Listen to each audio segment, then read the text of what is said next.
Pananglitan sod sa trabahoan, ang imong boss nagpaigat-igat nimo.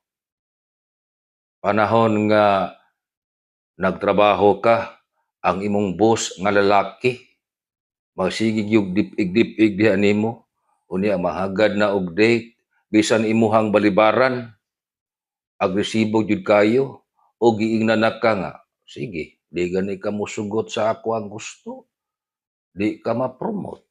O ingnon ka, sige, imo gani kong balibaran, di gyud ka ma-regular. Doon na ba kay kaso nga mapasaka batok sa imong boss nga nag-igat-igat nimo? Ang tubag, pwede nimong pasakaan og kaso kalapasan sa Anti-Sexual Harassment Act of 1995.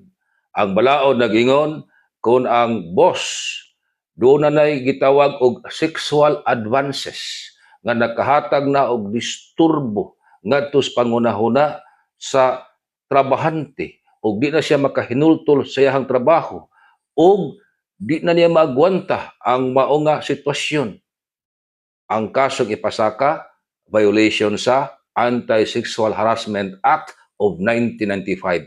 Sexual harassment kana nga ang silot hangtod 6 ka buwan nga priso.